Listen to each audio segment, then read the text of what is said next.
नमस्कार दोस्तों। आज इस वीडियो में हम बात करेंगे रुपौली विधानसभा के बारे में। रुपौली विधानसभा पूर्णिया जिले में आता है और पूर्णिया लोकसभा क्षेत्र का हिस्सा है। ये सीट काफी सुर्खियों में रहती है। 2005 से ही यहाँ जदयू के टिकट पर बीमा भारती चुनाव जीतती है। 2020 में भी बीमा भारती जदयू से विधायक बनी, लेकिन बाद में वो राजद में शामिल हो गई। राजद ने बीमा भारती को लोकसभा का प्रत्याशी बनाया। बीमा भारती ने जदयू से इस्तीफा दिया। बाद में 2024 में रुपौली में उपचुनाव हुए तो शंकर सिंह निर्दलीय यहां से जीत गए।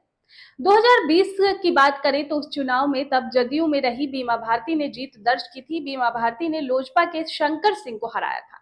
2020 के चुनाव मैदान में कुल 15 उम्मीदवार से 60% से अधिक वोटिंग हुई थी। उस दौरान इस हाई प्रोफाइल सीट पर हुए मुकाबले में बीमा भारती को 64,324 वोट मिले थे। लोजपा के शंकर सिंह को 44,994 वोट तो कम्युनिस्ट पार्टी के उम्मीदवार विकास चंद्र मंडल को 41,963 वोट मिले थे। 2015 के चुनाव में भी जदयू ने तब की विधायक बीमा भारती को ही टिकट दिया था। बीमा भारती ने लगातार 4 बार के चुनाव में जीत हासिल की थी। इससे पहले वर्ष 2000 के चुनाव में इसी तरह सीट से बीमा भारती निर्दलीय जीत चुकी थी। 2005 में लोजपा के शंकर सिंह यहां से जीते थे। 2024 के उपचुनाव में शंकर सिंह लोजपा से हटे और निर्दलीय मैदान में कूद गए थे, तब उन्हें जीत मिली थी। देखिए, बीमा भारती के रिश्ते जदयू से खट्टे हुए तो उन्होंने पार्टी छोड़ दी। राजद में वो शामिल हुई और पूर्णिया लोकसभा की उम्मीदवार बनी। बीमा भारती पूर्णिया चुनाव हारी तो 2024 के रुपौली उपचुनाव में राजद की ओर से वो मैदान में उतरी, लेकिन इस त्रिकोणीय मुकाबले में निर्दलीय उम्मीदवार शंकर सिंह ने जीत दर्ज कर ली। जदयू के कलाधर मंडल दूसरे स्थान पर रहे, जबकि बीमा भारती तीसरे नंबर पर चली गई।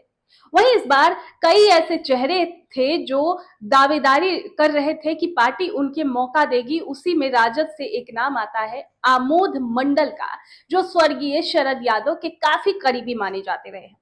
राजद से इनका पुराना संबंध है। इनको लगता है कि अगर तेजस्वी इन पर विश्वास जताते हैं तो राजद को ये सीट जितवा सकते हैं।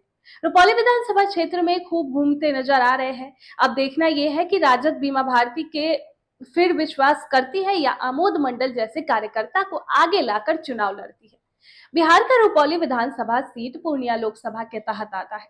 1951 में रुपौली सीट अस्तित्व में आया था। फिर 1951 में रुपौली सीट पर हुए चुनाव में सोशलिस्ट पार्टी के कैंडिडेट मोहनलाल पंडित ने जीत हासिल की थी। 1957 और 1962 में रुपौली सीट पर कांग्रेस पार्टी के कैंडिडेट ब्रज बिहारी सिंह ने जनता का समर्थन हासिल किया।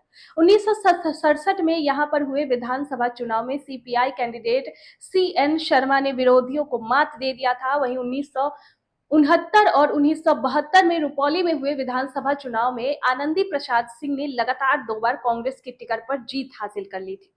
फिर 1977 में जनता पार्टी के कैंडिडेट शालिग्राम सिंह तोमर ने रुपौली में विरोधियों को मात देते हुए कामयाबी हासिल की थी। तो 1980 और 1985 में कांग्रेस के ही टिकट पर दिनेश कुमार सिंह ने रुपौली में जीत हासिल की थी। 1990 में रुपौली में निर्दलीय कैंडिडेट सरयुग मंडल ने सभी विरोधियों को चुनाव में पटखनी दे दी थी। फिर 1995 में सीपीआई कैंडिडेट बालकिशोर मंडल ने यहां से जीत का परचम लहरा दिया था। वर्ष 2000 के विधानसभा चुनाव में निर्दलीय कैंडिडेट बीमा भारती ने विरोधियों को मात देने में कामयाबी फिर से हासिल कर ली। तो 2005 में आरजेडी के टिकट पर बीमा भारती ने रुपौली में अपनी जीत का सिलसिला बरकरार रखा था। फिर आता है 2010 और 2015 के विधानसभा चुनाव में जदयू की कैंडिडेट के तौर पर बीमा भारती ने सभी विरोधियों को करारी शिकस्त दे दी थी। अब बात करते हैं विधानसभा चुनाव 2015 के नतीजे के।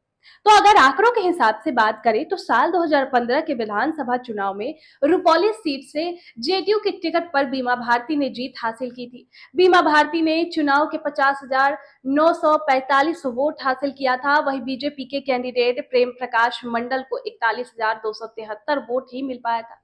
इस तरह से बीमा भारती ने प्रेम प्रकाश मंडल को 9,672 वोट के अंतर से हरा दिया था। वहीं निर्दलीय कैंडिडेट शंकर सिंह 34,793 वोटों के साथ तीसरे स्थान पर रहे। अब बात करते हैं विधानसभा चुनाव 2010 के नतीजे कैसे थे। देखिए, अगर आंकड़ों के हिसाब से 2010 की बात करें तो विधानसभा चुनाव में रुपौली सीट से जदयू की टिकट पर बीमा भारती ने जीत तो हासिल की थी। बीमा भारती ने चुनाव में 64,887 वोट हासिल किया था। वहीं एलजेपी के कैंडिडेट शंकर सिंह ने 27,171 वोट हासिल किए। इसी तरह बीमा भारती ने शंकर सिंह को 37,716 वोट के बड़े अंतराल से हरा दिया। वहीं कांग्रेसी कैंडिडेट आसिफ अनवर ने 17,745 वोट लेकर तीसरा स्थान हासिल किया। फिर बात करते हैं विधानसभा चुनाव 2005 के नतीजे। तो इसमें अगर आंकड़ों के हिसाब से देखा जाए तो साल 2005 के विधानसभा चुनाव में रुपौली सीट से आरजेडी के टिकट पर बीमा भारती ने जीत हासिल की थी। बीमा भारती ने चुनाव में 28,681 वोट हासिल किए थे। वहीं एलजेपी कैंडिडेट शंकर सिंह ने 26,690 वोट मिले। इसी तरह से बीमा भारती ने शंकर सिंह को 1,991 वोट से हरा दिया था। वहीं जेडीयू कैंडिडेट जयकृष्ण मंडल ने 27,097 वोट लेकर तीसरे स्थान हासिल किया। 2020 के विधानसभा चुनाव में यहां महागठबंधन और एनडीए के बीच मुकाबला हुआ, लेकिन जीत तो उसी पार्टी के कैंडिडेट को मिली जिस पर जनता ज्यादा भरोसा की। रुपौली विधानसभा क्षेत्र में बाहुबल एक बड़ा फैक्टर रहा है। मंत्री बीमा भारती के पति अवधेश मंडल बाहुबली है।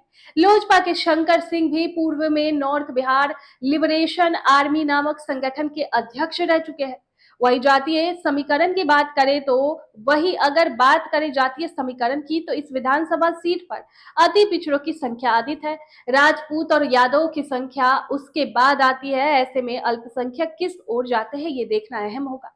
इस सीट पर लगभग हर प्रमुख पार्टी ने जीत दर्ज की है। यहाँ की जनता विकास की आस में लगभग सभी सियासी दलों को मौका दे रही है, लेकिन क्षेत्र का विकास अभी तक नहीं हो पा रहा है। ऐसे में इस बार देखना दिलचस्प होगा कि यहाँ के मतदाता किसे अपना सिर मोर बनाते हैं और किसे विधायक बनाकर विधानसभा भेजते हैं।